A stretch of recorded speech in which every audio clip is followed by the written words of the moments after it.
นั่งภาวนา3 ชั่วโมงเต็มก่อนนี้นางปฏิบัติกุกรรมในเขาพร้อมกันไว้สาเยตนา3 เจ้าก่อนพุทธังที่พุทธาเจ้านั้นผู้เจมีเฮาคาไว้คาออกสาธุธรรมังที่ธรรมานาตาเจ้านั้นผู้เจมีเฮาคาไว้คาออกสังฆังยาริยาแปดเจ้านั้นผู้เจมีเฮาคาไว้คาออกต่อสืบกาเฮาติเลยดูคันธาเปิงดีพระตราสังขากรอิมาหังอัตตาภาวังพุทธัสสะปาริจาชามิกาติอันธาพาเปิงพี่แยมในดูตันพุทธาเจ้าเฮาออกอิมาหังอัตตาภาวังธรรมัสสะปาริจาชามิกาติอันธาพาเปิงพี่แยมในดูตันธรรมะเจ้าเฮาออกอิมาหังอัตตาภาวังสังคัสสะปาริจาชามิกาติอันธาพาเปิงพี่แยมในดูตันอาริยสังขารเจ้าเฮาออกต่อสิกว่าเฮาก็อ่อนกันเนาะผู้หลวงที่ปุญญาก็ปันโตอริยเจ้ากุเจ้าก่อนอริยเจ้ากุเจ้าค่ะในยามเมื่อไหร่ก็ดีอันข้าวอ่ำหูเสเลตั้งกามลงสามเปิงไหลวนพิษไหลลาพิษไหลเหตุพิษมาเจอนานแค้นดอปดปล่อยวางความบันขาวเขาอย่าให้เป็นอันตรายลงอันเหตุตามาโผนิปานันสกันติคโนมโนกัมมังวสีกัมมังกายกัมมังแสมมุเรวนพิศลาปิตัวเอพิมาติอาริยะเจ้าภูเจ้าสวรรค์พ้นความไม่ถินไม่ใช่นำกองการนั้นขินในยามในจึงข้าวก็บินเสียสมมาเขาปวุนทีพิสิตาธรรมะตังโดอาริยะเจ้าเขาภูเจ้าสวรรค์พ้นความไม่ถินไม่ใช่นำกองการนั้นขินในยามในจึงสังวาเจ้าเขาภูเจ้าภูปายกิเขาภูก็ภูคนแสมมุเรวนพิศลาปิตัวเอพิมาติตนตัวสาวตั้งหลังนั่นในสังพยามโยนั่นในสังในก็ภูสังเป็นอันตรายเหตุมาผลนิพพานเจ้าไหวใส่ให้ทัศนานสีภาวตระปันยาได้เป็นอันตรายให้จำมาผลนิพพานตอนนี้กว่าวันตามเมื่อตาเฮจงกันอาหันทุกข้าทุกข้าเป็นอนัตตาเยาเดียวอนัตตาตาเปอัตตาที่วิจิกิสาเกลียสานั่นเลยมดสิ่งเก่งหายกว่าในภาวะสัตว์ในอังแผงมันคือเลยห้าไหวผลยันห้าขามปุยนิพพานก็เย็นขันภัยสกรรมหลวยตาเนาะสาธุเห็นว่าที่ในอย่างตั้งเขาจูนิปันเห็นเขายามเตียนเขาได้สับแรงได้จ้างตือกรรมได้หมอไว้วางใสในกันเฮาดีจ้างตือกรรมปฏิวัติภาวนาก่อตั้งนานในนี้ดังสุดในก็เรานำขาไก่พุทธขาขวาถ้าต่างขาซ้ายก่อนเลยนั้นขาซ้ายถ้าต่างขาขวานี่ก็เลยมือสองขอนต่างไว้หรือตาเขาก็เย้าในไว้ตัวซื่อๆอยู่เคียงอยู่ยันน่ะเพราะเคียงป้นเนี่ยมันจะให้เฮากันสั่น ก็หย่อนย่านป้นตีเนี่ยฮะสังเกตเฮาใครรับใครนอนเคียงป้นหย่อนย่านป้นนั่นเป็นปิญญาเอาปิญญาอนุโทนากว่าก็อย่างนี้เฮารับหูเนื้อมือยามปิญญา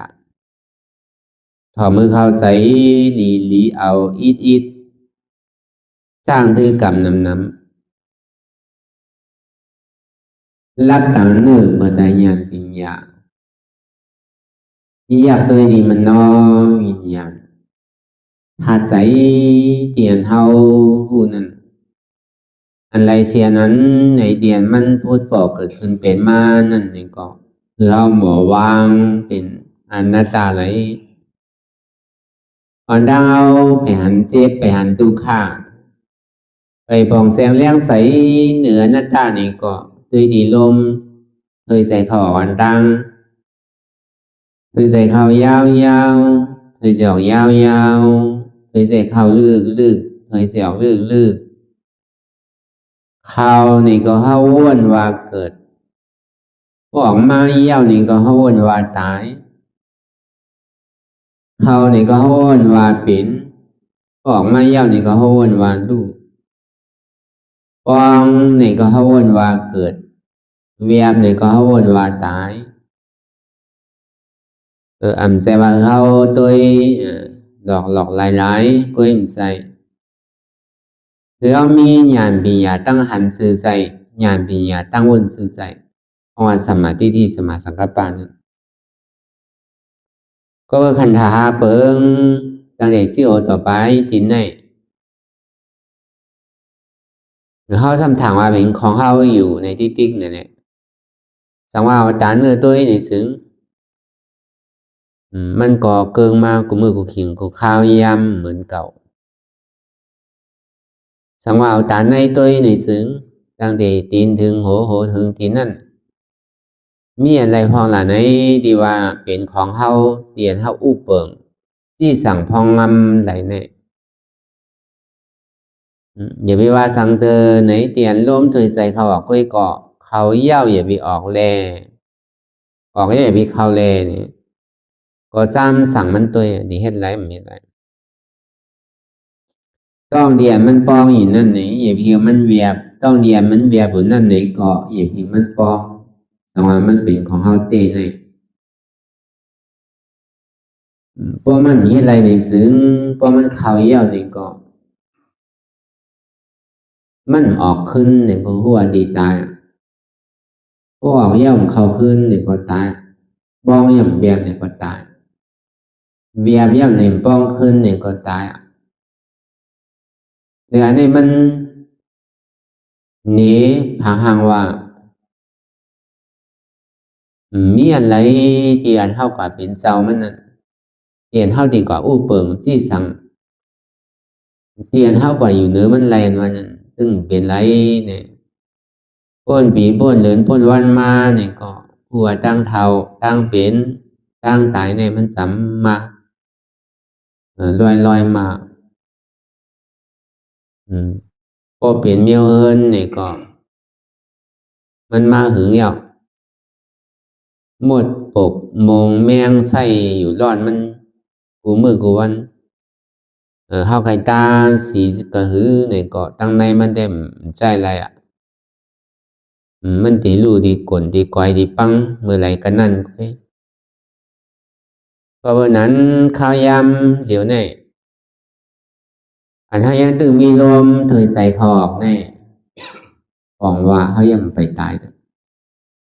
ซึ่งเป็นอันเต้มีอันเต้อยู่มันเดียวนะก็เบอร์ซึ่งนั้นแลในข้าวยำเตียนมันสั่งถูกพอยำมันเหลียวในก็ลองการตั้งหลี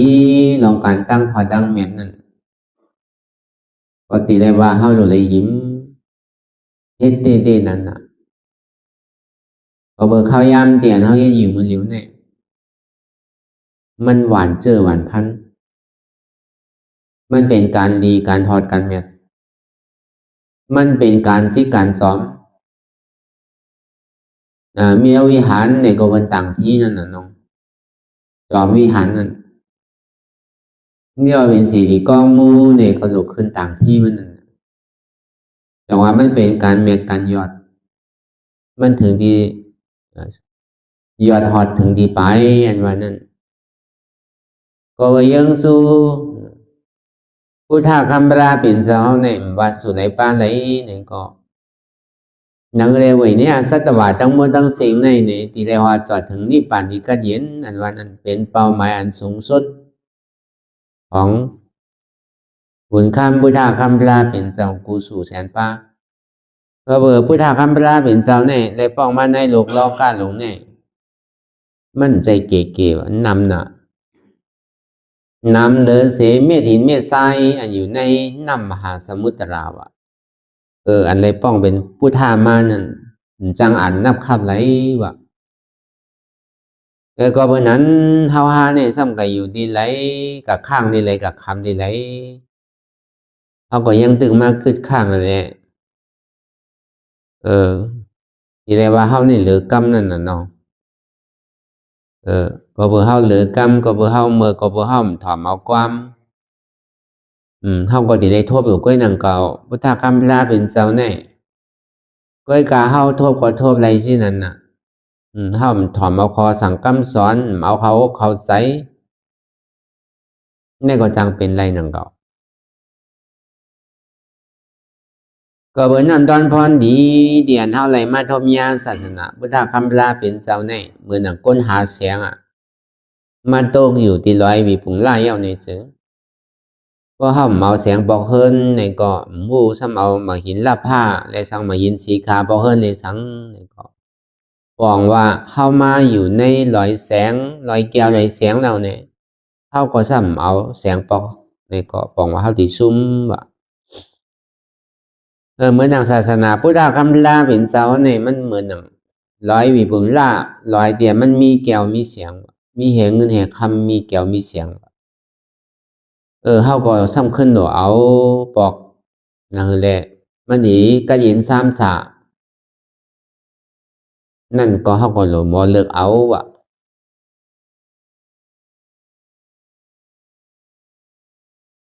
ก็เพราะนั้นพอดีว่ากามให้นี่ก็ซ้ำให้นั่งเขาบ่เฮาว่าเลยมาจ้างที่กำจาราวิปัสสนาวิปัสสนานี่มันเป็นตาดีเฮ็ดให้ญาณเฮาในไพ่ภายเลยเกิดขึ้นมาตาดีรับพันมีด้วยนะเลยมันตีภายตีคมนั่นมันบ่ดีพันไม่นั่นขาดอะไรนั่นบ่ดีพันกิเลสนั่นปุดตกเลยมันตีป่นคามป่นในมัวข้าลงสีเมเนี่ยบ่มันมีปีอย่างในซึ่งตาดีคามป่นในก่อมป่นอะไรนั่นก็เครื่องรางหนักฐานบันดีขาสับตัดแบ่งกิเลสลงในนี่ก็มีเครื่องรางหนักในเมืองผีเมืองกลในเมืองสัจวราตั้งหมดตั้งเสียงในมันจังมาผ่าสับตัดเป็นไรในกิเลสลงเดี๋ยวมันถังอยู่ในข้าวยามมือในสังสาร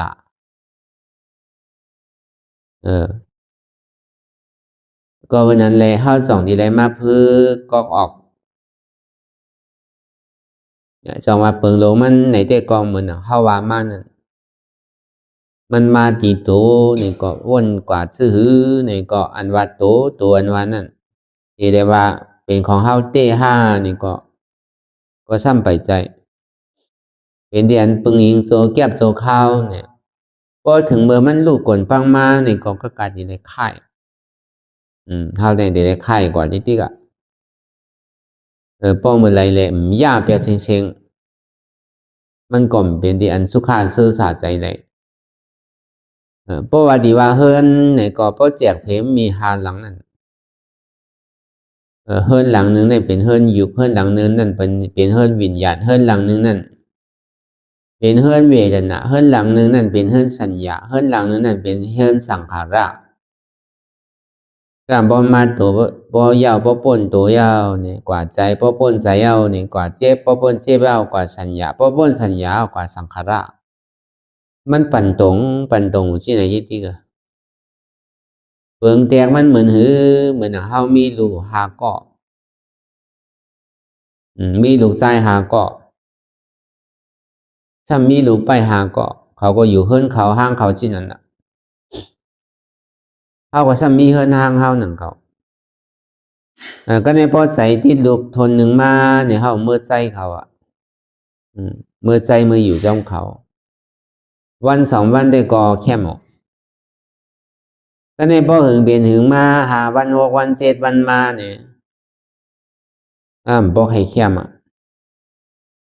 ก็บ่สังเนี่ยลูกไปเนี่ยให้ป้องมากครับเนี่ยที่อย่างละมันมีที่อยู่ว่าลูกเนี่ยมันจะมีก่อเหลียวรู้เนี่ยการที่ผู้กลุ่มเกซื้อพ่อแม่ว่านั่นบอกให้มีว่าพ่อแม่หนึ่งก็เลี้ยงลูกล่างในเป็น10ก็เลี้ยงไหลเมื่อกูบอกเนี่ยมันมีลูกนิดๆกันเนาะมีพอเอาชุดวานั่นน่ะมันก็มีเป็น20ไปมันก็มี10ไปมันต่อถึงพอชุดนั่นน่ะคนกูบอกเนี่ยพ่อแม่เนี่ยเลี้ยงลูกล่างในเป็น10ต้นป้องต้องด่าต้นค้างสังมีทางก็เฮ็ดนั่นเลี้ยงนั่นกว่าต่อถึงพ่อใหญ่เพิ่นมานั่นก็ในถึงดีลูกล่างหนังพ่อดันนั่นในตานี้เลี้ยงดูลุ่มลาพ่อแม่2 เท่า2ก็ไว้ก็ย่ำเป็นไรเนี่ยอยู่มานี่ก็ใครป้องมาน่ะใครจ้ามาเอาน้ำบ่ใครเลี้ยมบ่ใครกีมาอยู่ยาแบบก็ในก้นเท่าก็ถ้าก็ใครป้องใครว่าออกซบมาเฮ็ดหยังก็กุกกักนั่นน่ะเนาะเฮ็ดขี้เฮ็ดปลายนั่นน่ะว่าเป็นนั้นมาเนี่ยก็การดีได้ค่ายกว่าทั้งเฮิรนทั้งหลังลูกอาหารลูกก็ทน2มันก็เหมือนนั้นหนังกับก็กะหาลูกก็ทน2เอานี่ซึ่งโหดูมันได้ก็เป็นสังก็หึงเป็นหึงเป็นหึงมาเนี่ย6 วัน7 วันมายาวเนี่ยใครป้องมาทางกับไหนใครหลามาทางที่อย่างละมีเฮาก็เหลียวไปหาลูกไหนกำหนำไหนลูกใจแต่ก่อนปกกะหือเนาะลูกไปหาลูกเขยที่ไหนใกล้เปลี่ยนนั่นน่ะเนาะแต่ว่ากำมือก่อนอ่อนตั้งเปิ้นว่าไว้บ่ให้กินแห้งลูกใจเนี่ยครับถ้าหลูกฮักลูกไปนั่นน่ะ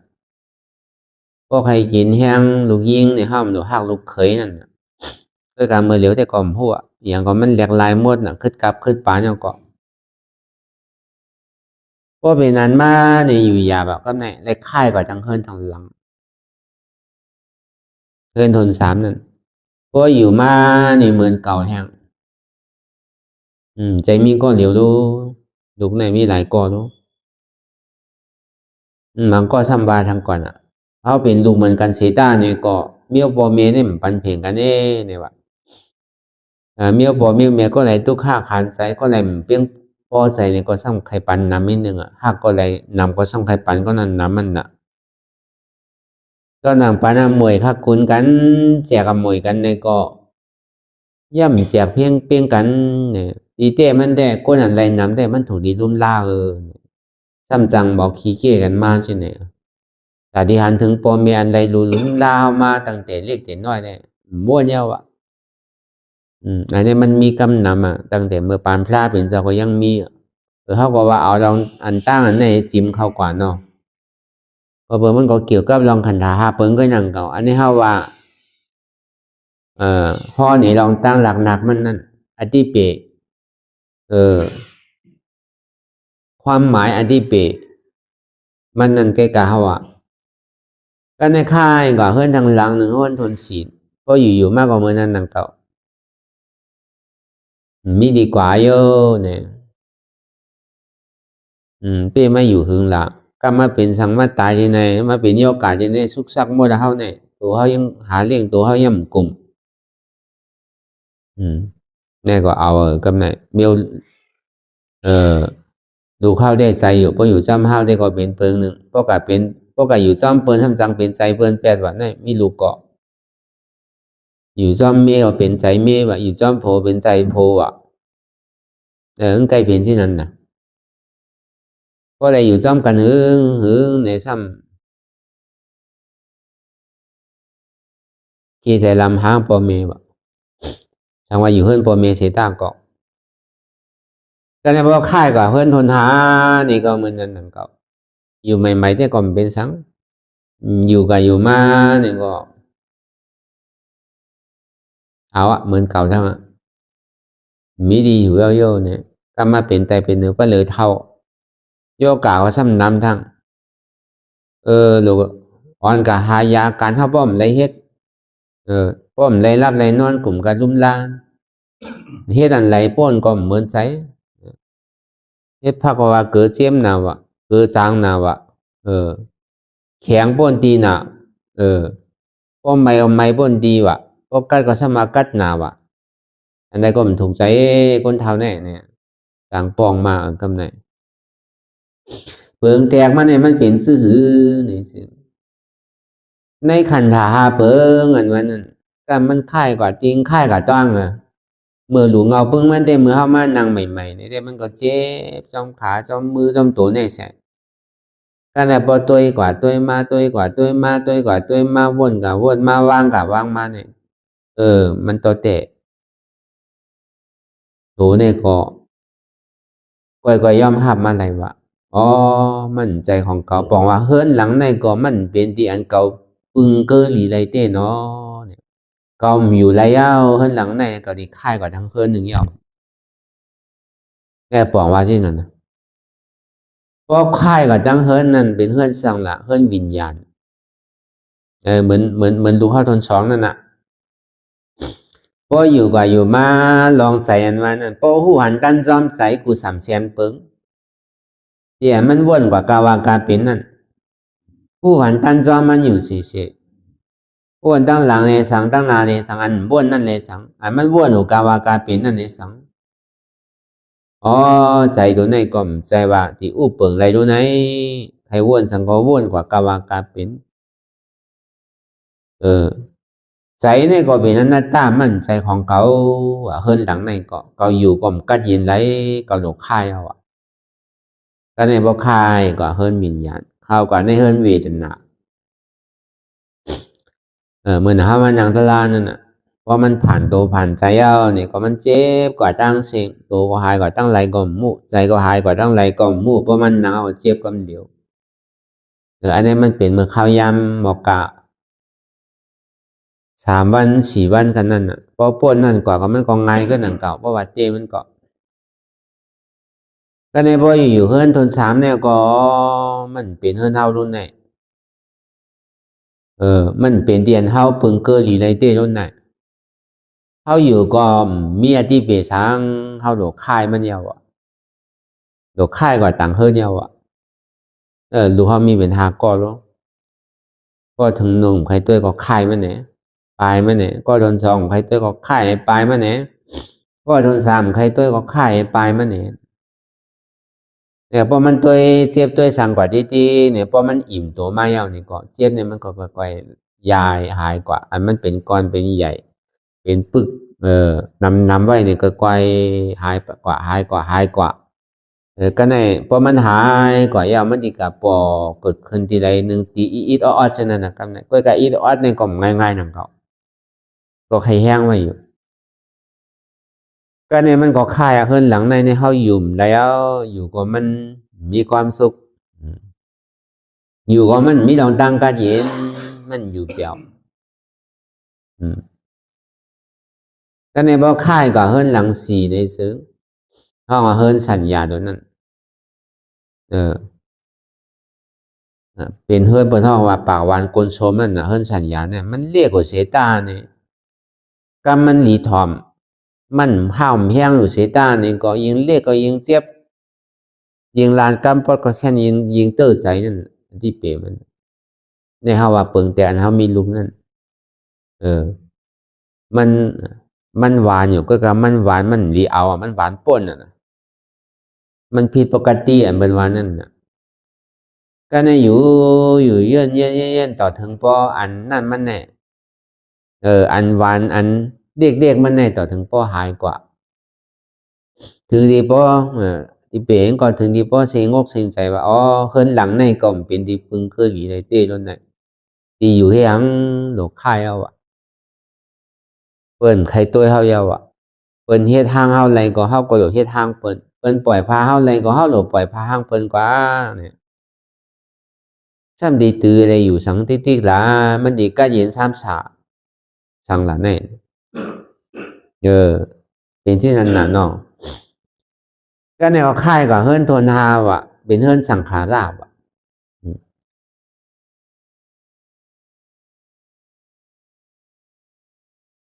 ในเฮือนสังขาราโดยในก็มันเป็นเฮือนนั้นสุกยุงเต้ๆนั่นน่ะในเฮือนลูกโทนหาในก็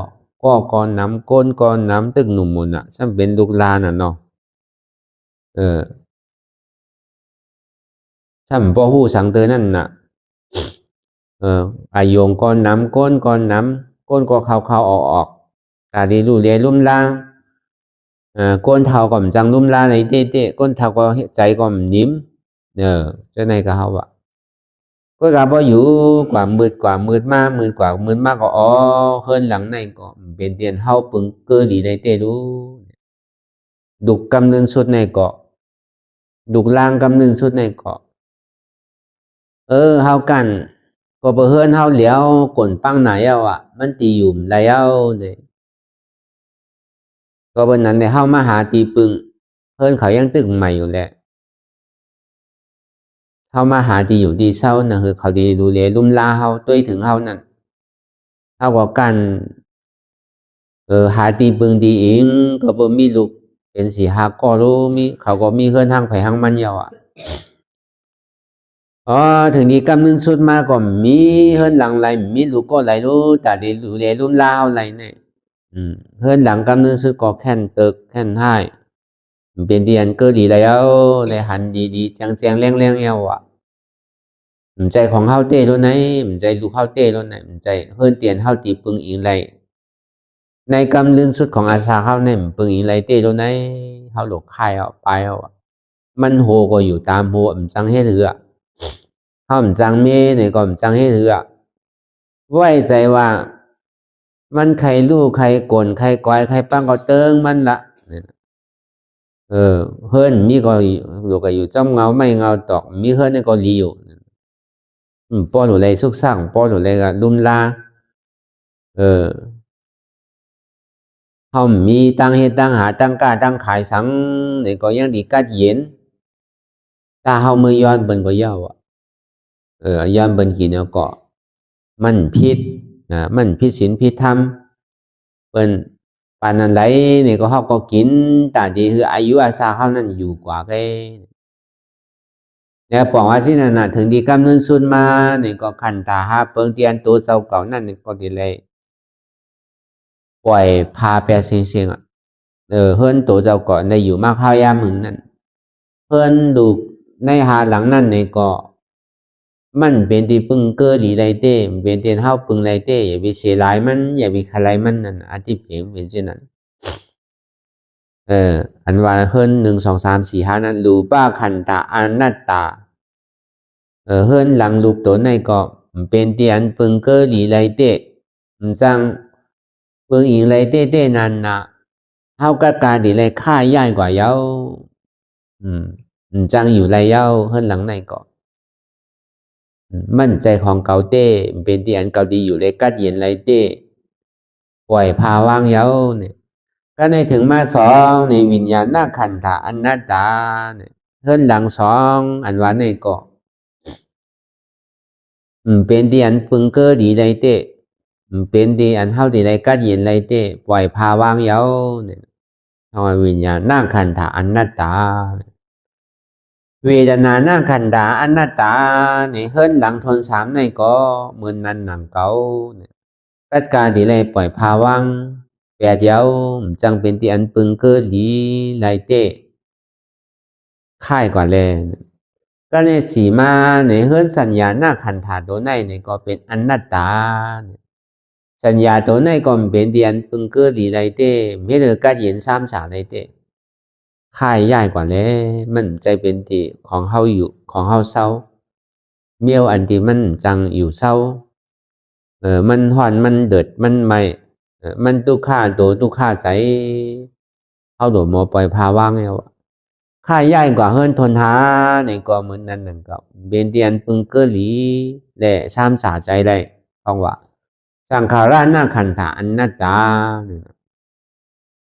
บอกขึ้นเฮิรนเก่าเฮาแล้วเนี่ยประมาณตัวเฮิรนเก่าเฮาก็โหยเอารู้เนี่ยนะฝนก็ตกแห้งโหมาหมด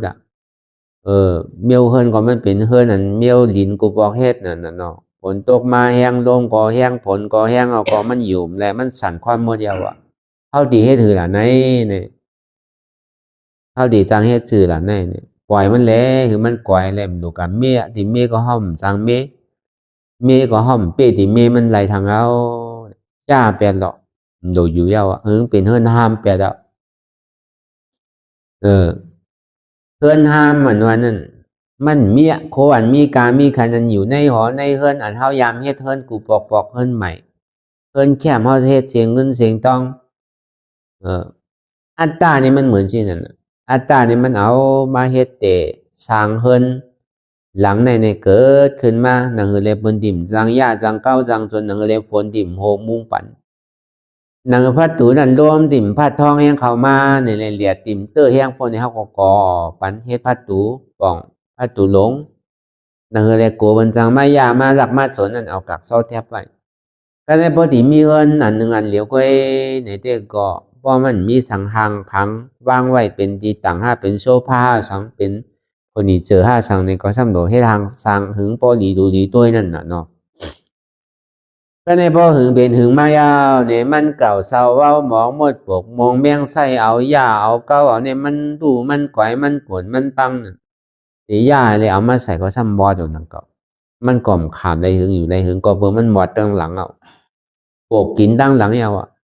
เดี๋ยวสิโดย่าใหม่ย่าเฮ็ดใหม่พอดีย่าในเฮ็ดใหม่เนี่ยก็ติ่มมีไผจอยเอาเนี่ยตาเฮาย่าเปิดแปดเสียงเอาออกแปดเสียงมันมีสังกอปานเปิ้นเสียงอันเฮาแจกก็เฮาแจกว่าลูกเฮานั่นสี่ก็5ก็เฮาก็แจกมันเขาในมือของนุ่มลาวไหลเนี่ยก็เฮาก็โดเสียหลายเอาเฮิรนหลังในเนี่ยจุนพาวางแปดเสียงเหมือนหนังเฮิรนห้ามใครมาเอาสังกาก็เอากว่าโดไม่ใส่ย้อนมันทางยาวเนี่ยเพราะว่าเฮ็ดเช่นนั้นเนี่ยเพราะเฮาซื่อเนี่ยได้เฮาที่ไม่ใส่ไม่โอกไม่ใส่เนี่ย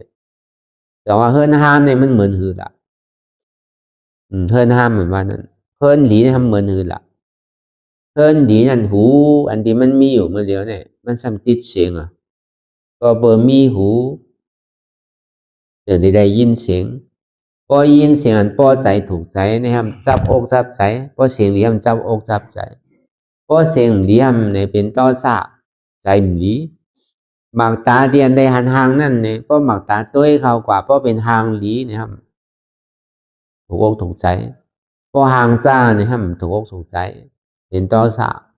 พูดหลังเตียนเท่าไรหนูนั่นเนี่ยพอมันหอมนะครับถูกอกถูกใจเพราะว่ามันเหม็นนะครับถูกอกถูกใจเป็นต่อสะอายาศาสตร์เตียนเท่าไรกินอยู่นั่นเนี่ยเพราะว่ามันเจอกินนะครับเป็นสุขะเพราะมันเจอกินนะครับเป็นทุกขะเสื้อผ้าคนหนุ่งโคไว้ลองที่ตื้อเฮาเช่นนั้นเพราะเฮาไรหนุ่งไรไว้เพราะมันห่างหลีห่างงามเนี่ยถูกอกถูกใจเพราะมันห่างซ่าเนี่ยมันห่างหลีเนี่ยครับถูกใจก็เป็นทุกขะย้อนมันใจเฮาเนี่ยกู300,000เปิงนั่นหูก็มีนาทีดาดีท่อถอมยินเสียงหมากตานั่นเนี่ยก็มีนาทีดาดีหันห่างได้ผู้หลังนั่นมีนาทีดาดีโน้มด้วยไงที่นั่นมันมีนาทีดาดีจิ้มด้วยตัวเนี่ยมันมีนาทีดาดีตุ้มเตอร์กวยอันหูจักหลีเลยซะเจิกเลยเจิกเนี่ยมันเป็นที่หัวใจเป็นที่หมักหัวใจอันที่ทาทูตัวนั้นก็เพราะนั้นลองตั้งกู300,000เปิงที่มันพูดบอกเกิดขึ้นในเฮือนหลังในย่าเปียเลยหูเขานั่นหูจะนั่นหูที่ได้ยินเสียงย่าเปียตาที่ได้หันห่างย่าเปียผู้หลังที่ได้อายโน้มย่าเปียอย่าพี่มันมีลองเสียงลองห่างลองอายลองอายาสะลองการตุ้มเตือนเนี่ยย่าก่อยไปเสียงยาวมีสังมีกับเฮิรนห้ามันกันก็ในพอมีเฮิรนห้าเมียวในซึ่งเฮิรนอันที่มันมีกามีขันสังนั้น วนด้วยอีหลีจงเฮาที่ใจติดอยู่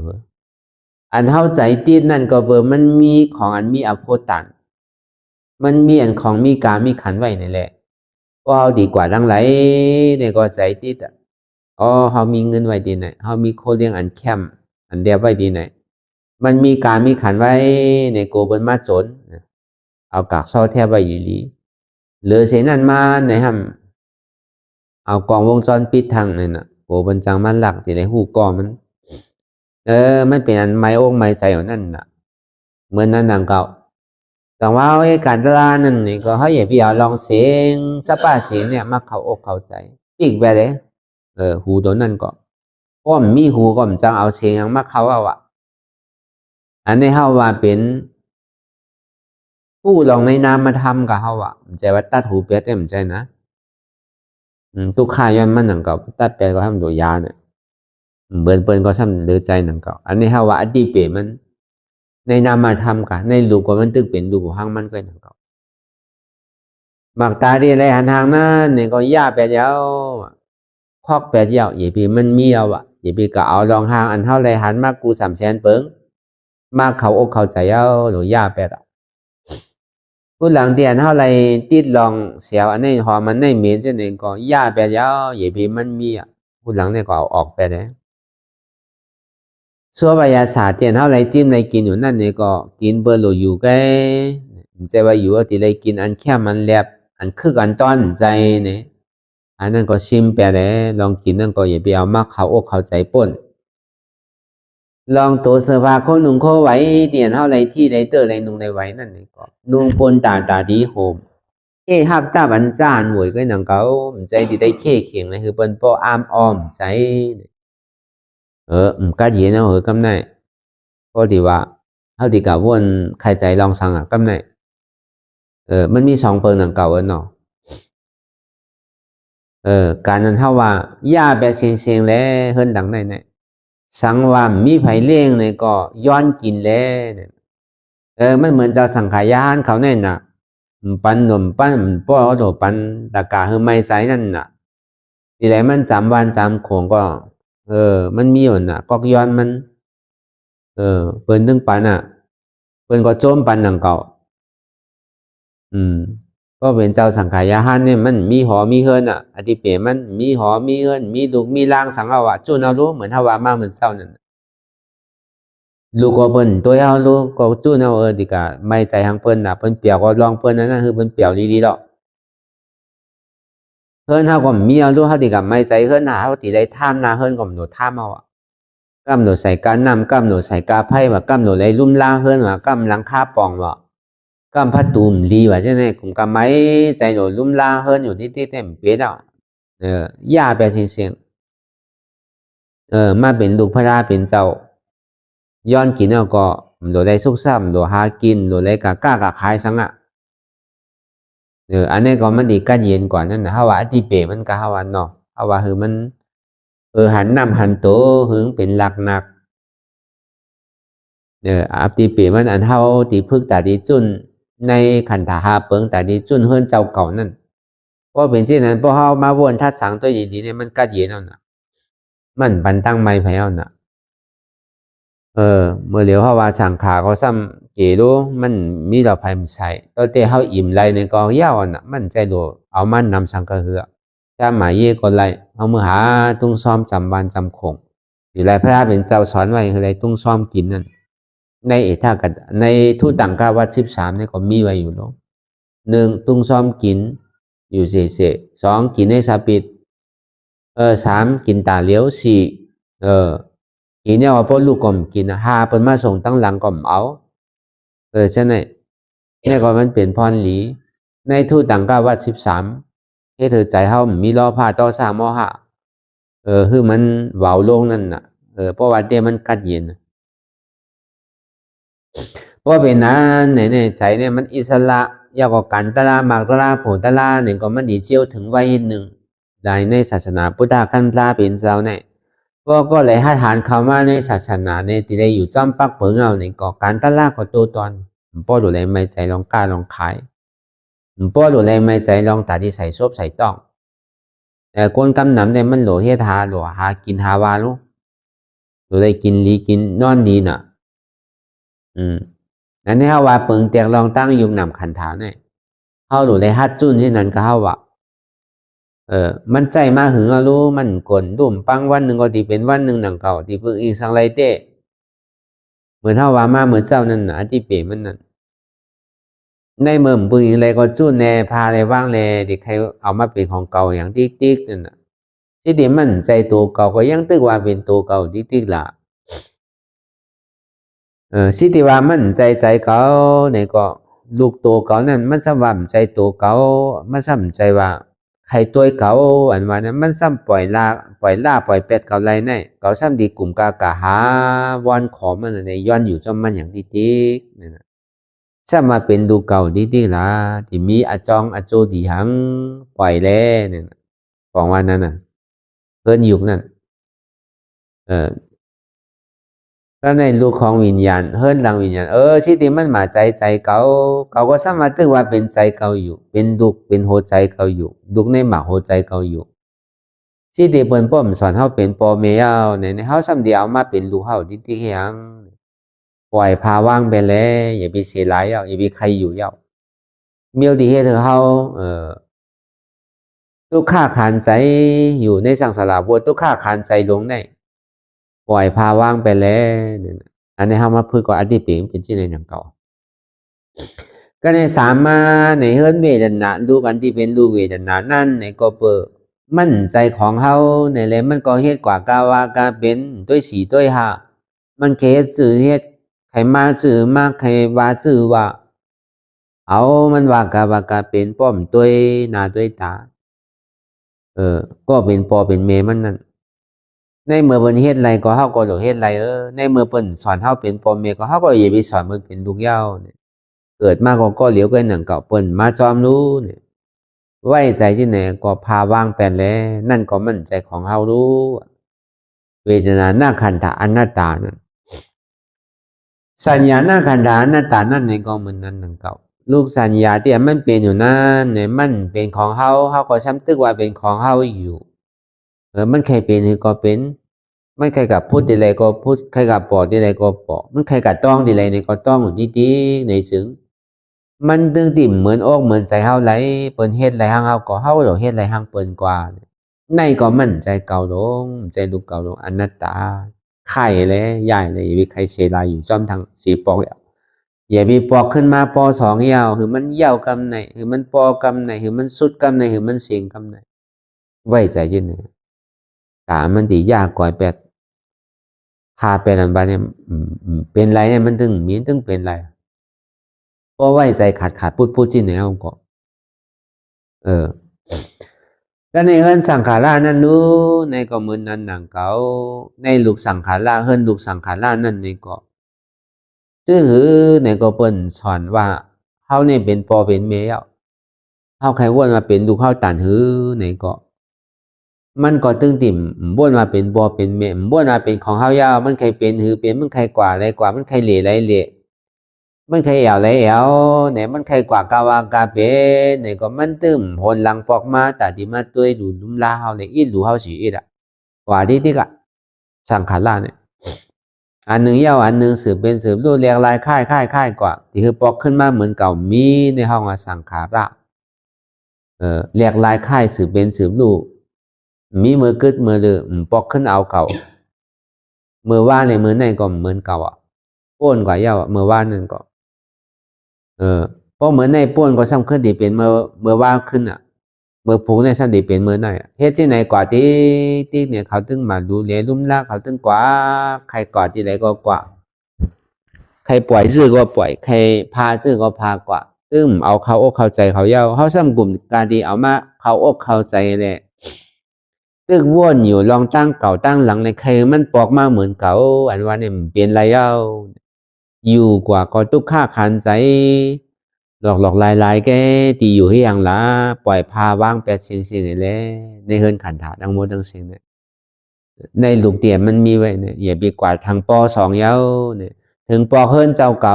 ในก็มือนนั่นหนังเก่าเนี่ยอดีเปมัน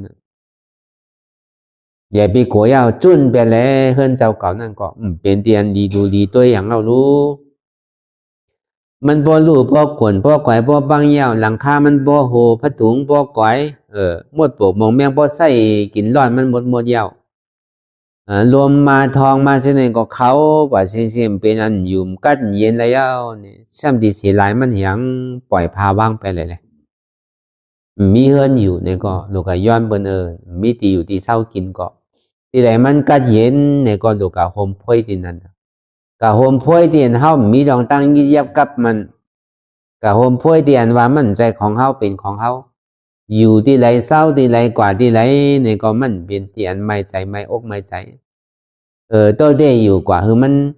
ซ่อเลียดซ่อผลมีการมีขันสังเตียนตัวเศร้าเก่าอยู่เศร้าเนี่ยเก็บซิมหอมเอาออก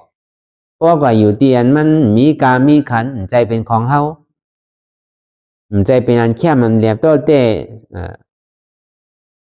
นอนไรอยู่ไรตัวเดียเฮ่ผลเฮ่เลียดก็ซ้ำสายก็เปิดตีนั่นน่ะมันใจของเฮามันเป็นเตียนเฮ่เธอเฮากัดเย็นอันนั้นได้สั่งถูกถึงข้าวยามหนูกินมากกว่าหนูย้อนกินป้อหนูได้ไม่ใจถึงกินข้าวยามหนูลือหนูกัดเย็นมาเนี่ยก็ลือที่อันมันใจเป็นเฮาเป็นเจ้ามันใจเป็นของเฮิรนเฮาใจเป็นที่อยู่ด้านเศร้าของเฮาเป็นที่อันซ่อเด็ดซ่อผลในเป็นที่อันเฮาจังดูจังพักผ่อนจังนอนไรโจเก็บโจข้าวเนี่ยอันนี้ในสั่งถูกเนี่ยที่เปลี่ยนก็วนด้วยเดียทางไปทางมันถ้าว่ามันในการตานที่หมอไว้วางตัวไว้ยังวางใส่ในอธิเปมันเนี่ยเป็นเช่นนั้นในขันถาหาเปิงก็เปื่อเฮาติดจับกับมันมาปียาวข้าวหึงก็เปื่ออัตตาล้อผ้าเลยมาหน้าเหตุการณ์อยู่ถึงวันถึงคืนเหตุการณ์อยู่กูพาวานชาติปันอัตตาว่าเป็นเก่าเป็นมาหน้าว่ามีเก่ามีล้อผ้าซ้ำคะแนนเป็นเก่าเป็นคะแนนมีเก่ามีอันจะในเหตุการณ์ที่ทางสร้างการในขันธาเปิงให้ทางสร้างการในลุกให้ทางสร้างการในลุกในร่างเฮาให้การให้ทางสร้างต่างในตัวในตนเฮาใช่ไหมพอเป็นที่นั้นเนี่ยพอมันหยาบสุกซักเปลี่ยนไม่โอกไม่ใจเป็นเฮาหลุเหลลุ่มลาเป็นที่ให้เฮาใจดีใจรับใจเปลี่ยนเนี่ยปล่อยไปเสียงปล่อยไปเสียงพาไปเสียงอย่าไปเสียหลายอย่าไปใครเป็นใครมีทางเยอะเอาอัตตาออกเอาหมาหน้าออกเอาล้อผ้าออกอย่าไปใครล้อผ้าต่อสายอย่าไปติดตัวติดใจอย่าไปอยู่บ้านมีตัวมีใจเนี่ยหมาหน้ามีเก่ามีฉะนั้นก็เอาออกไปเสียงมีสังเพราะมีสังในการเดียนั่นน่ะอันมันตุกข้าเนี่ยก็เพื่อเข้าใจติดก้อนนั่นใจติดก้อนน่ะเฮ็ดขอให้มาใจติดว่าขามันเจ็บรุนหนังไรโยเฮ็ดไรโยย่อการน้ำนู้มันปีบนนู้มันหึงบนนู้เนี่ยใช่ไหมอันนี้ก็เพื่อเข้าใครพาว่างแปดเฮิรนเก่าเศร้าเว้าหมองเป็นเฮิรนดิมจังใจไรเอามึงหน้ามาพอดีลู่ดีกวนดีกวายดีปังเมดัง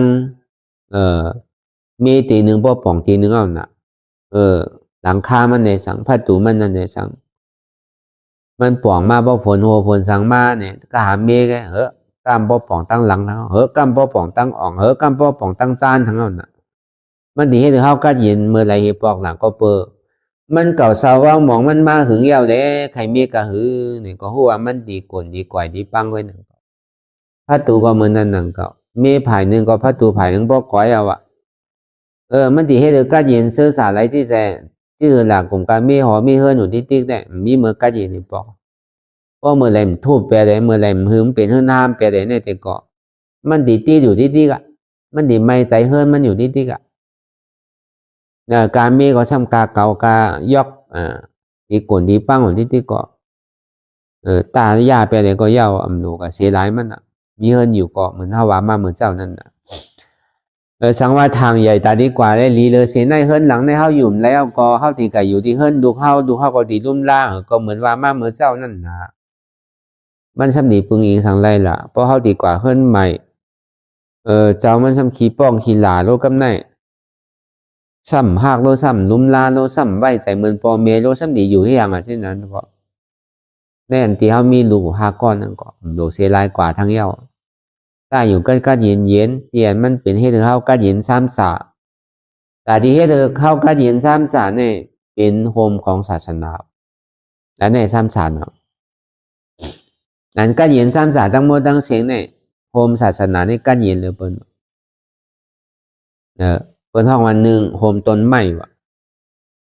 โฮมต้นไม้ก็เฮ็ดให้เฮาการเย็นนั่นเก่าเหมือนเปิ้นมุงเฮินเฮามุงสิไหนเนี่ยพอแหลดไม้มาเนี่ยมุงเรียกสิไหนเนี่ยมันไม้บ่ไม้บ่วุดน่ะเฮาทำอ่อนกันก็อยู่ที่เงาไม้อันเปิ้นเฮ็ดไว้นั่นเงาไม้โพธิ์ที่ยองนั่นการเย็นนั่นน่ะรวมกับทองมาหลีโฮมก็โฮมปันกัดก็กัดเย็นปันไม่เนี่ยเปิงโฮมซาป้าโฮมเนี่ยเหมือนโฮมต้นไม้วะโฮมต้นไม้ในกัดเย็นวะรวมกับทองปันอยู่หลายต้นไม้มีอยู่แล้วรวมมันใกล้มากนี่กล้วยกาโฮมต้นไม้เห็นว่าเนี่ยมันเหมือนโฮมปอโฮมเมวะเหมือนโฮมปีโฮมน้องวะเปลี่ยนชื่อก็ยาวเนี่ยเขาก็อยู่จอมเปินมานั่นเมื่อดีกันก็ดีอยู่ถึงเมื่อเปลี่ยนไปกันมาเนี่ยก็เดือเซพอเมพี่น้องได้ว่าดีตัวกันจ้าลีซื่อก็มันยังเป็นพี่น้องกันมันจังขาดกันได้ว่าพอเมพี่น้องก็อันนี้ก็กัดเย็นว่าพอเมเฮานั่นเดี๋ยวแลลุ่มดาเฮามาตั้งแต่เด็กน่ะตอนป้องต้องค่าถึงเฮาเป็นหือมานี่ก็ซึ่งปันโอกาสเฮาเสียนั่นน่ะพอเมพี่น้องโฮมพี่น้องพอเมนั่นซ้ำคึดโฮมเสียชมาว่าโฮมเสียชมาเนี่ยเป็นหือสอนลีกสอนลายสอนตั้งหูตั้งหมอบันเฮาเนี่ยมันตีเฮ็ดให้เฮาก็เย็นซ้ำสาอะไรตั้งหน้าคือเฮามักมีหลีเป็นอะไรตั้งหน้าคือเฮามีปิญญาฮู้ตั้งนานอะไรแหละจองว่าโฮมพอเมก็ไปคือโฮมสละก็อันสั่งสอนปันลองตั้งหูตั้งหมอเฮาหนังเก่าว่ะก็ในโฮมเสียในก็มาปอกันยาเสียพิษก็ปักคิดตกตีไตหนังเก่าหลั่นลงตั้งไตหนังเก่าถ้าว่าปอปักคิดตกเนี่ยไตตั้งปนห่ำพูดหนังเก่ามันเหมือนไตทั้งในเนาะไตตั้งตัวเขากังเพราะว่าปักคิดตกมันไปหาอยู่ก็หลั่นตกหลั่นลงนั่นน่ะหลั่นลงตั้งไตตกลงตั้งไตนั่นน่ะเนี่ยเพราะว่าที่นี่เขาอยู่ที่หัวเพราะว่าปักคิดตกเนี่ยเขากังไว้ให้อย่างปักคิดสังเนี่ยเราทำความไตนี่ก็มันมีหลาย300,000เปิงเนาะความไตเมืองเขาเนี่ยรอเลียชนสารที่สุดในปอดอกโคเขาเนี่ยกำรอเมืองเหนือพองกำรอขึ้นพองรอไตพองรอมันพองรอลื้อรอเลียมพองรออาขามูเซอร์พองใช่ไหมเพราะอยู่จำอาขาอยู่จำมูเซอร์อยู่จำแอนเนี่ยก็รอแอนความไตเมืองปอดอกเขาเนี่ยสุกสักเลยบนที่สุดมันรอเลียน่ะเนาะมันชนสารนำน่ะนำมันรอไข่มันว่านั่นน่ะเป็นที่นั่นน่ะ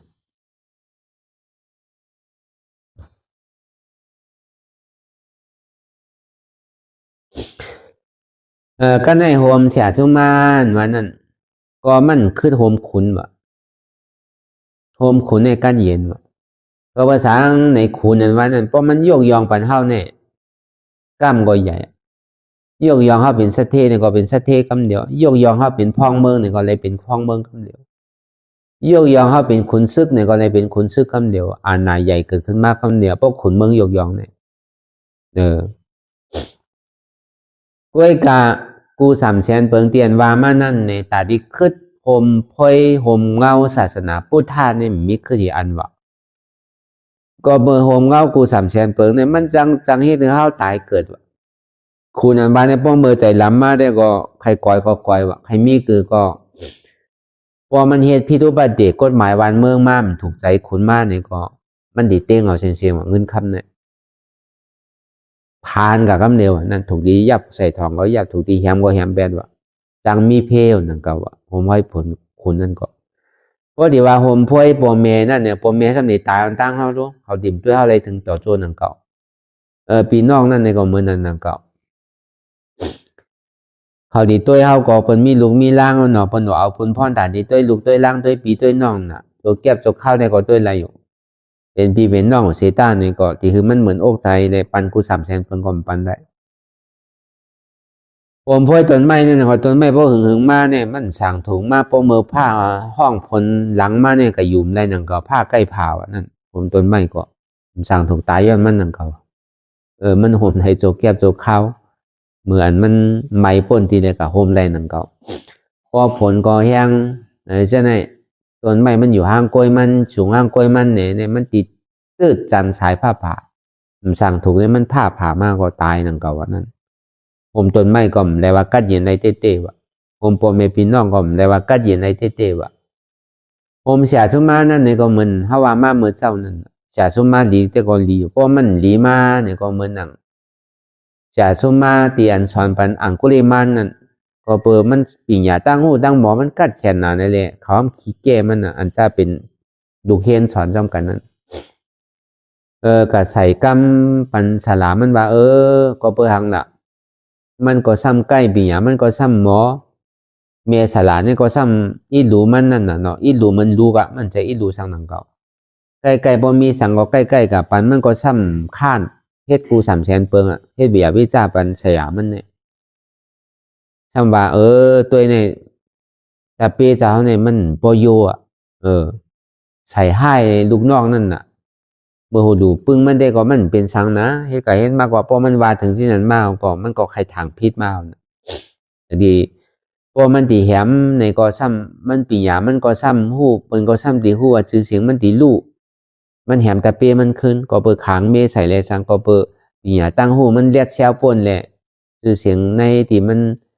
เป็นฉาเนี่ยก็ตีลูกเป็นแหละมันก็เฮ็ดแกงห้องที่เอากะลียะเอาลอกลายลิงนั่นห้องมันว่าเมื่อเดียวเนี่ยมีทางเมียวหนึ่งเมื่อไปจบตัวเนี่ยเมื่อโลกะเอานิ้วก้นมาใน1เหงอ่ะเพราะเป็นนั้นเนี่ยปีหยาตั้งหมอนเมื่อเฮ็ดในจบอ่ะเมื่อที่ไรปล่อยอ่ะมันก็ทอม4ทอม5นะมันก็เอาเสียงไว้ก็กว่าหาเหียมเปิ้นนิ้วมืออันว่าเนี่ยเปิ้นใจดีปันง่ายๆแล้วผมเหียมเปิ้นคาเปิ้นก็เปิ้นนั้นน่ะพอเดี๋ยวนิ้วมือมานี่ได้ก่อนโหเหียมเปิ้นก่อนน่ะคาเปิ้นตายจังได้เอานิ้วมาหอยคอนั่นมือดูเต็มห้อยนั่นก็พอเอามาก็เอามาซอยไว้ก็ยานกมากินเนี่ยก็บ่ยาวเนาแบเนี่ยมันกล้าเหงเนื้อมันป่นเหงก่อนมันจะดีวนว่าเพราะเป็นเส้นนั้นเนี่ยก็เอาซอยหอยคอเขาไว้อ่ะมันหายอ่ะเพราะเป็นไหนเนี่ยเฮ็ดที่นั้นนั่นน่ะอังคุลิมานนั่นอหิงสกานั่นน่ะไว้มาจื้อห้องอหิงสกานั่นก็บ่ยาเสียพิษน่ะเสียสอนเฮ็ดถือก็เฮ็ดนั่นน่ะก็การเนี่ยผมมาทบยาปลาเป็นเสาได้ก็ยาวอ่ะเพราะมันแหมเมมันเอาก็มันดิตกนาลายนำมันดิ่มแลตราทูตราเมียนนั่นตกลงกว่าที่มหาวิจิปุ่นอ่ะแต่เป็นก้อนเทวตาอาจารย์ชาติเขาอยู่ปุ่นอ่ะก็กลับพอถึงมานิ้วหนึ่งยาวเนี่ยเมมันก็ซ้ำไม่ใส่ปฏิไม่ยับมันเอาหนาคุณเอาข้ามหางแห้งซึกมาเนี่ยที่มายับรีบเอาหนาเดี๋ยวมันตายเอาหนาเพราะเมมันเลยยินเนี่ยกับบอกมันก่อมกว่านะป้อมกว่าก็เกาดีกว่าก็เมมันมาหาดุมันมาหามันว่ากว่าเลยดุหยิบไปไม่อยู่ยาวปฏิไม่ยับเมื่อเนี่ยมันเดี๋ยวอ้างว่าที่นั่นว่าก็ในพระเป็นเจ้าต่างในเจ้ามาในถึงที่เอาตาแสงมันเจ้ามุงตัวในชัดจวลาตั้งโมตั้งเสียงในติเลยชอดไปเนี่ยเด็ดจังดีอังกุลิมานั่นจังนี้พูดบอกเกิดขึ้นมาสื่อนาตั้นตานั่นนะเพราะเป็นนั้นมาเย้าเนี่ยก็มันก็จังดีกว่าเพราะว่ามันแหมเมมันได้เย้าอ่ะมันติ่มเลยตะลายเย้าอ่ะเพราะเป็นนั้นก็เมมันตึงไม้ก็พระเป็นเจ้ากับเฮสื่อนามันไว้ของเจ้าบักก็ที่เอาเจ้ายาหันปานเนี่ยก็เนี่ยมันก็ดื้อแต่ที่เอานิ้วมือ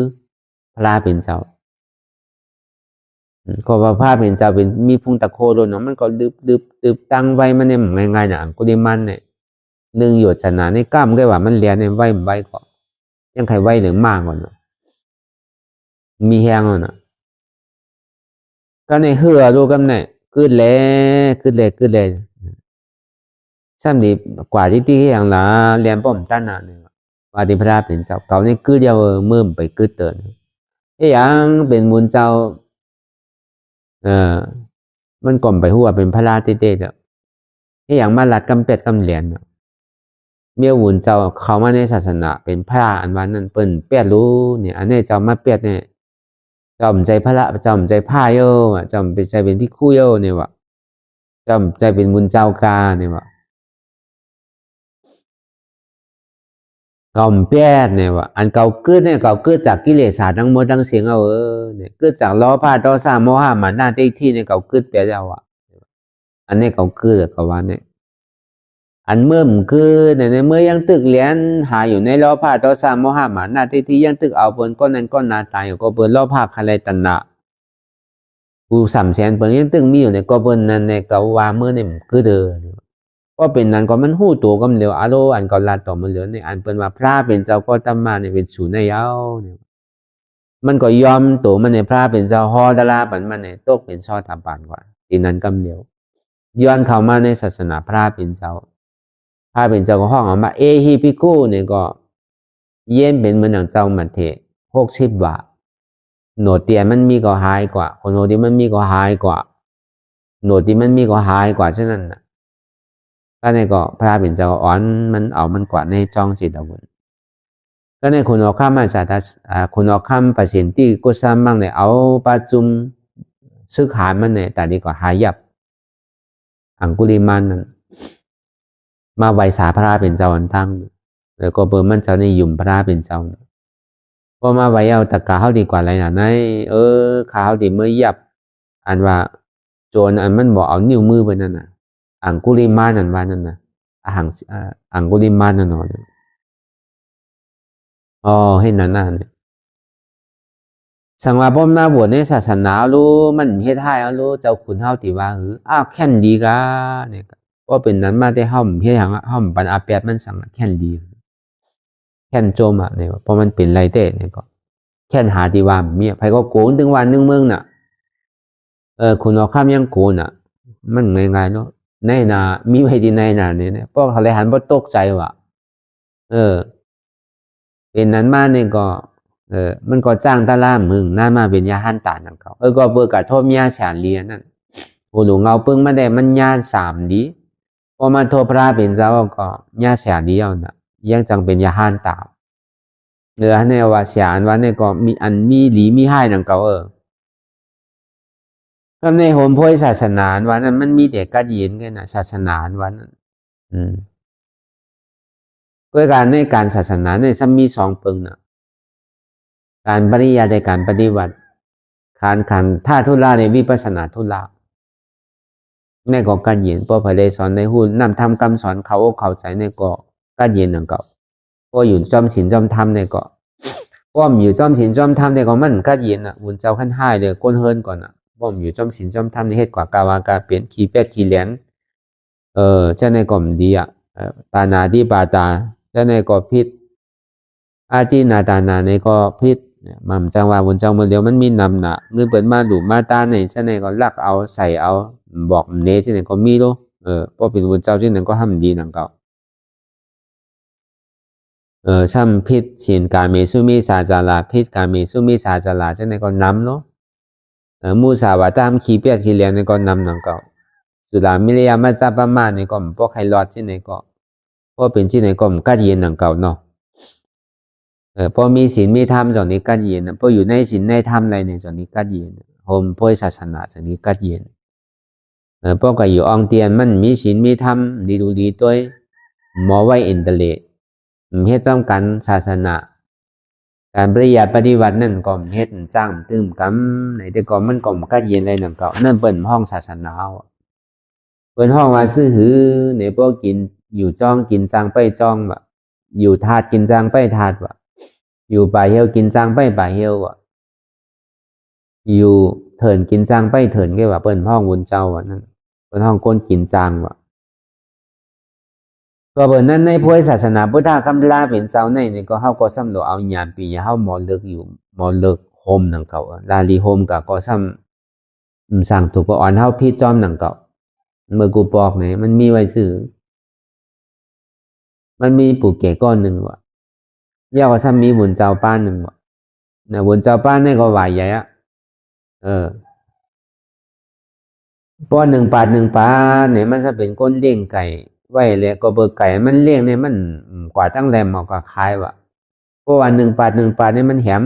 ไก่ก็เอามากราบมาหลูบอันบุญเจ้านั่นกูปาดว่ะเพราะวันศีลมาคือบุญเจ้านี่เลยกินดีลีว่ะ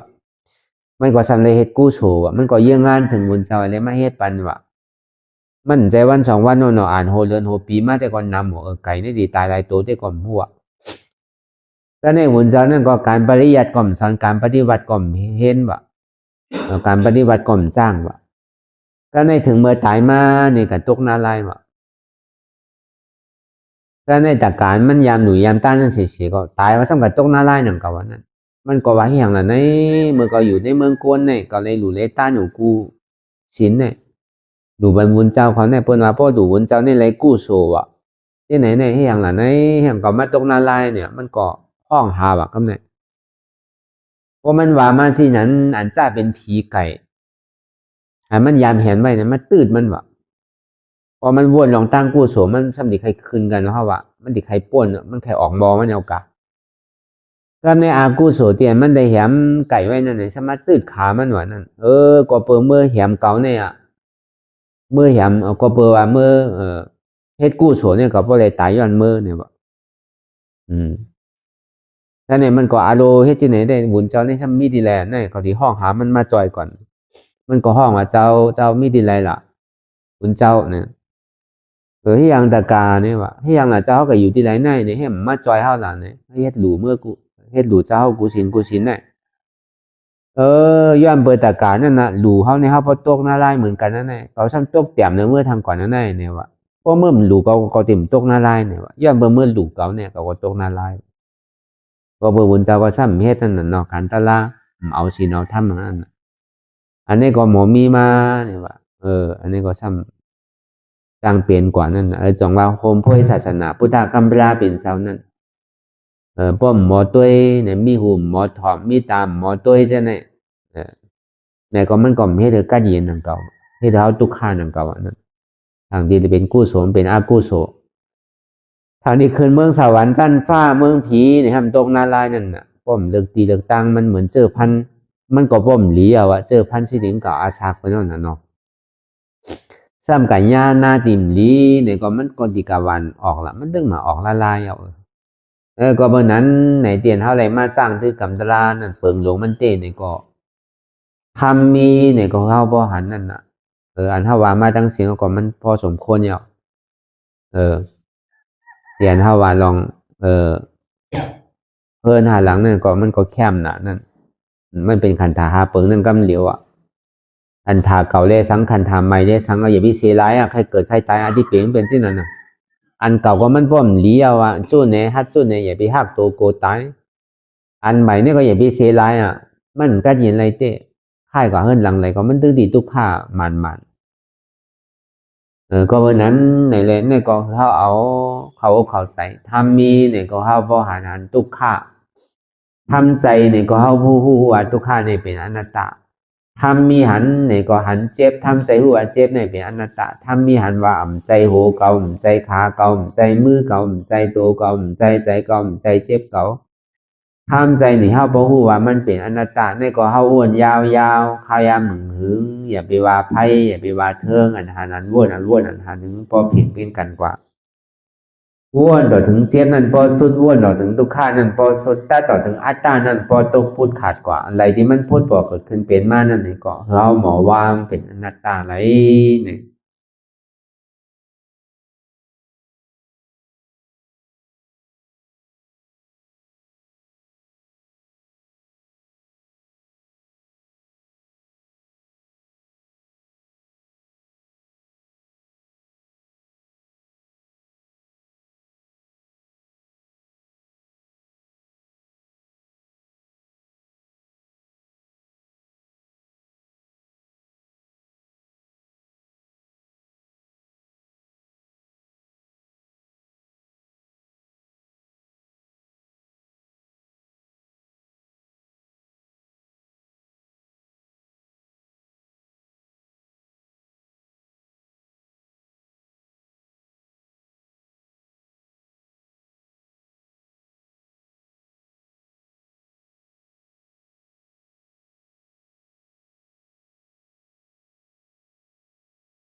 โต้งหนึ่งค่ายลายพื้นเปิดตามึนตาอย่าย้อมซุ้มใส่อัตตามันที่สั่งเฮาคือหนึ่งคือโต้งคือค่ายคือลายคือพื้นคือเปิดตามึนตานั่นอย่าปัญย้อมกันไว้ใจให้ทานเสียสืบการปฏิบัติธรรมสมาธิที่หันสังหันเจ็บแกนโต้งตอดเนตรสานสันไว้คมไต่ไม่กัดอ่อนแข็งสู้ตุนจับยายเป็นอยากเป็นดูสภาวะยุคทาสีเปิงสนั่นมันอย่างเจ็บแกนโต้งตอดเนตรสานสันไว้คมไต่เนี่ยที่เขาวนวางว่าเป็นทานลมใจเก่าอนัตตาอันไม่อยู่กัดอยู่อุ่นอยู่หนาวนั่นคือเขาวนวางว่าเป็นธาตุไฟใจเก่าอนัตตาอันมันนักอยู่แข็งอยู่โอนอยู่อ่อนอย่างนั้นเนี่ยเป็นธาตุดินใจเก่าอนัตตาอันมันซึมอยู่จับอยู่ยายอยู่เป็นอยู่รู้อยู่นั่นเนี่ยเกิดอยู่รับอยู่นั่นเนี่ยเป็นธาตุน้ำใจเก่าอนัตตาพอเอาสภาวะธาตุดินน้ำลมไพ่ในเกดีกว่าพอเขาสืบข่าวตังมันอยากมันผึดตกลงตกอุ่งไว้แล้วก็เอาเส้นธาตุดินน้ำลมไพ่ในเกดีกว่าเพราะว่ามันกว่าไรลงง่ายๆเย้านี่ก็เขาก็สำคัญภาวะธาตุดินน้ำลมไพ่เนี่ยสืบวนเป็นอนัตตากว่าหนึ่งมาอย่าไปโกเนี่ยเทียบมาคือก็เอาผมโซมภาพตอนว่างเป็นอนัตตาสองมาเนี่ยอย่าไปก้านเตอข้าวยำไปถึงเตออย่าไปก้านสามมาอย่าไปข้านวนปันทิกหันเยาวนเยาหันเยาวนเยาหันเจ็บวนเจ็บเป็นอนัตตาแต่ถ้าวนอนัตตาเนี่ยก็จะได้หันเจ็บหันทุกขะหันแล้วหันเจ็บหันทุกขะนั่นเนี่ยก็จะได้วนเป็นอนัตตาอันนี้ก็อย่าไปข้านวนอย่าไปลืมเนี่ยคือเขาตื่นตัวอยู่เสียผู้สังหลักอันนั้นอยู่มือเดียวเนี่ยมันใจการไพ่เนี่ยมันเป็นการเฮาคือเขาตื่นอยู่กับปัจจุบันพองยามเดี๋ยวเนี่ยคือเขาตื่นหาปัจจุบันที่มันเป็นอยู่มีอยู่เมื่อเดียวเนี่ยอย่าไปกะวนตั้งหลังตั้งนาวติ๊กเนี่ยคืออยู่จอมปัจจุบันที่มันเป็นอยู่มีอยู่เนี่ยวนเป็นอนัตตาจริงๆเนี่ยก็คือเขาไว้ใจให้ทัศนานเสสืบข้าวตั้งกว่าตั้งนาแทงวนต่อถึงเจ็บปอสุดวนต่อถึงทุกขานั้นปอสุดอะไรที่มันพูดบอกเกิดขึ้นเป็นมานั่นเนี่ยก็คือเขาวนวางเป็นอนัตตาทำใจตัวเก่ามาดีตัวเป็นอนัตตามาดีใส่ในก็อ่ำใจเก่าอนัตตามาดีเจ็บในก็เจ็บในก็อ่ำใจเก่าอนัตตาวนลองเปินก็อ่ำมีเปินอนัตตาวนลองเขาก็อ่ำมีเขาอนัตตาวนลองเฮาในก็อ่ำมีเฮาอนัตตานี่ชื่อไหนก็ได้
ลองตั้งอันเป็นอยู่กุเซอกุยา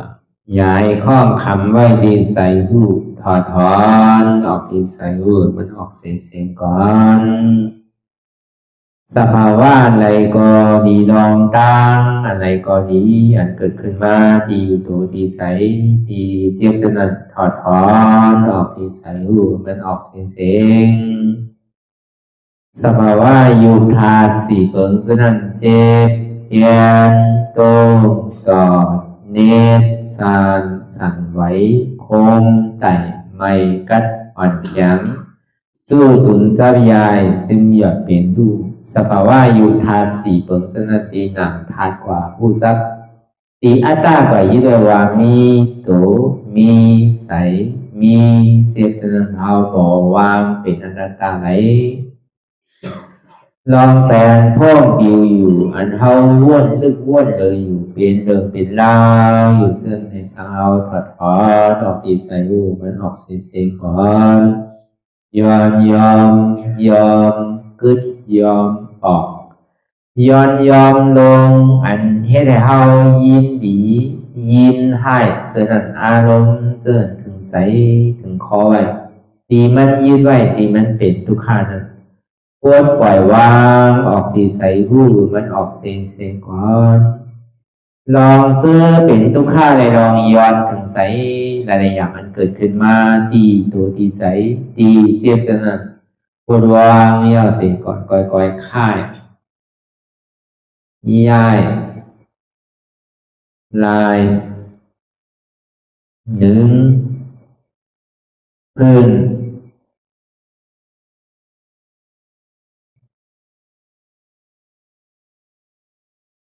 พอยาวๆไหน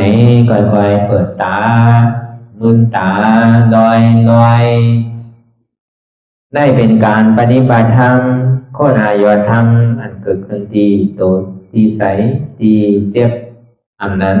โคนหาเหตุหาเงาพระจองทุกข้างนั้นต่อสืบการในเฮาที่ได้ส่งเมตตาถึงวิเนยสัตวะตั้งบนตั้งสิ่งก่อนอิดาเมปุญญังอาสวะคายัง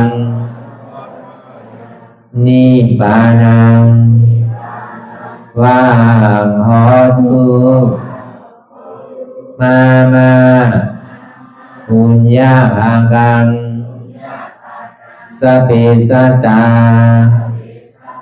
สัมมาลาภันตุ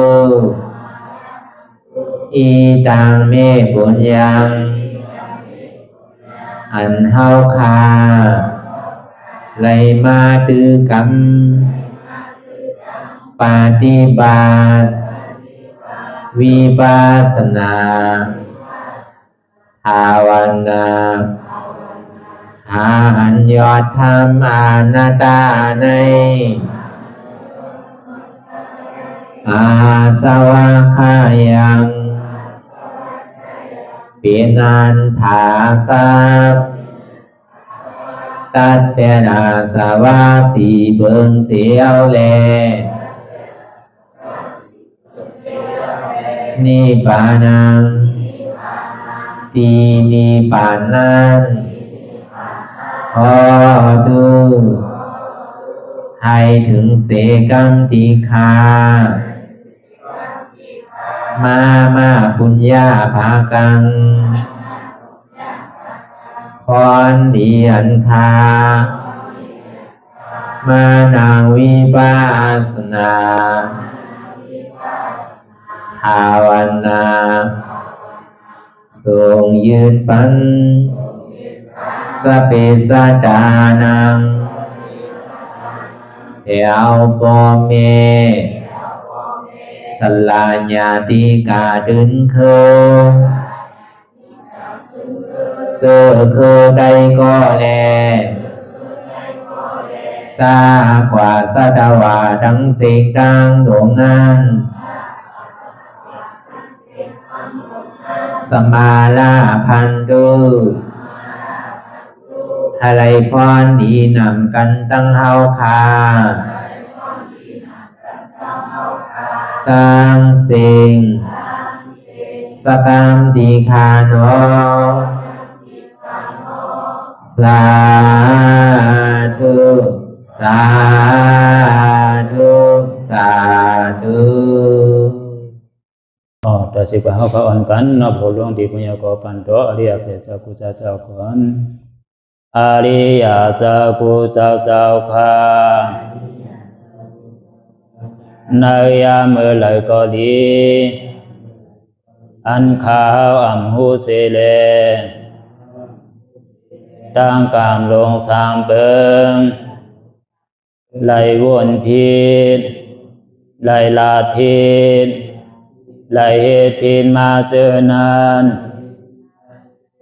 แค่นดอปลดปล่อยวางความบันขาวเขาอย่าให้เป็นอันตรายลงอันเหตุมาโผนิปานันสกันติคโนมโนกัมมังวสีกัมมังกายกัมมังแสงมูเอวนพิศพลาภิตัวเอปิพิมาติอาริยะเจ้าภูเจ้าสวรรค์พ้นก่อนเมถินเมษายนำกองการนั่งขินในยามในจึงข้าวก็เบียนเสียสมมาเขาปวุนอีพิสิตาธรรมะตังโดอาริยะเจ้าเขาภูเจ้าสวรรค์พ้นก่อนเมถินเมษายนำกองการนั่งขินในยามในจึงสังวาเจ้าเขาภูเจ้าภูปายกิเขาภูก็ภูโกนแสงมูเอวนพิศพลาภิตัวเอปิพิมาติตนตัวสาวตั้งหลังนั่นในสังพยามโมโยนั่นในสังในกอภูสังเป็นอันตรายเหตุมรรคผลนิพพานเจ้าไหวใส่ให้ทัศนานสีภาวตระปันยาได้เป็นอันตรายให้จำมาผลนิพพานต่อเนื่องกว่าวันตามเมื่อตาเฮจงกันหาหันทุกข้าทุกข้าเป็นอนัตตาเยาเดียวอนัตตาตาเป็นอัตตาที่วิจิกิสาเกลียสารนั่นเลยมดสิ่งเก่งหายกว่าในภาวะสัตว์ในอังแผงมันคือไรห้าไหวผลยันห้าขามปุยนิพพานก็เย็นขันภัยสกรรมรวยตาเนาะสาธุ